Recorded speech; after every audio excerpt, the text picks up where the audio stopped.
The Sony A6000 has a lot of potential for video creators who are just starting off their creative journey. This is an amazing camera in a lot of regards, but there are a few specific settings you want to make sure you have dialed in to optimize your A6000 for video purposes. Quickly talking about a few settings, if we are shooting at 24 FPS or 30 FPS, whatever we're shooting at, 60 frames a second, we always want our shutter speed to be double our frame rate, right? So 1/50th of a second, it would be here in this case, because we can't choose 1/48th on the A6000, which is okay. 1/50th will do just fine. If you were shooting in 30 frames per second, you would bump your shutter speed up to 1/60. Now, hopping into the menu, if you want the best possible video results, you need to follow these settings. First and foremost, your file format needs to be an XAVC-S. This is the highest quality codec for getting optimal video results. AVC HD is what a lot of the old NEX cameras used to shoot in, and the Sony A5000. This is a more compressed codec that doesn't give you as good as video results, so please shoot in the XAVC-S codec for the best possible results. For our recording setting, it really just depends on what you're doing. I'd recommend 24 FPS if you know what you're shooting is not going to be slowed down and you want the most cinematic looking image. If you're doing content for Instagram or TikTok, Snapchat, Facebook Reels, etc., I would actually recommend 30 frames per second. I know this might be controversial, but a lot of these platforms optimize for the 30 FPS format, so go ahead and change it to 30 FPS in that case.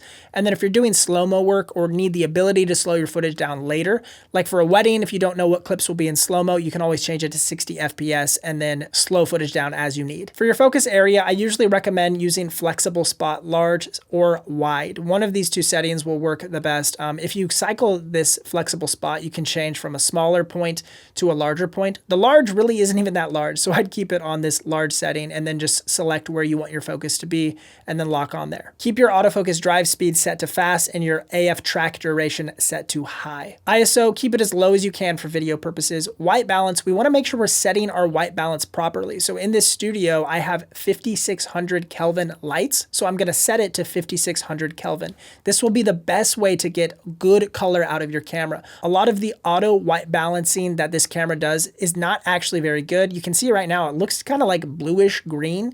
And if I go to the Kelvin temperature, this actually looks way better. It's nice and warm and pleasing.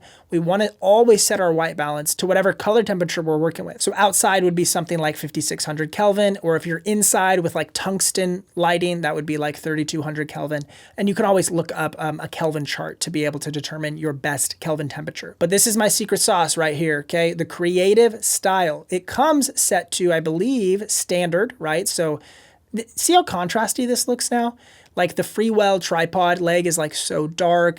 The table looks really contrasty as well. And I'm somebody who likes a contrasty look, but I want to be able to achieve that look on my own terms. And I have found personally that going to the portrait setting, setting your contrast to -3 and your sharpening to -1 achieves the best results for video. In my 10-year review of the Sony A6000 that I released recently, I used these settings for all of the footage I shot there, and I got several comments about, what did you use for your settings to make the footage look that good? Well, this is exactly what I'm doing. I'm showing you my exact process. That's what I'd recommend, setting your creative style to portrait, contrast to -1. See, as we increase that contrast, we're just losing a lot of the detail in the shadow information. So we can soften that up. And then if we need a more contrasty look, we can go and adjust that in our color correction software of choice or our editing software of choice. You can even experiment with bringing your sharpening down to -2. I wouldn't go to -3 probably.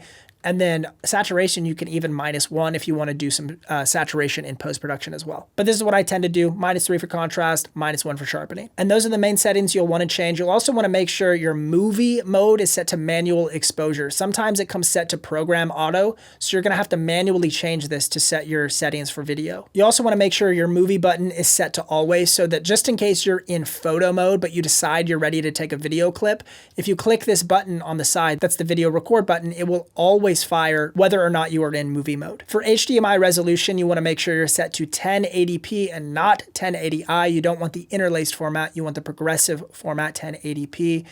I tend to have control for HDMI turned off as well, and HDMI info display off, so that I just have a clean HDMI feed coming out of the A6000. I hope that you found this video helpful and that these settings will give you the best possible results for your A6000 for video purposes. This camera really does have a lot of potential for beginner and professional creators alike. You just have to know how to optimize it and play to the camera's strengths. Thanks so much for taking time to watch this video. If you enjoyed it, feel free to leave a like and subscribe if you haven't already. I have a ton more videos you can watch on this channel right here. Thanks so much, guys. Much love.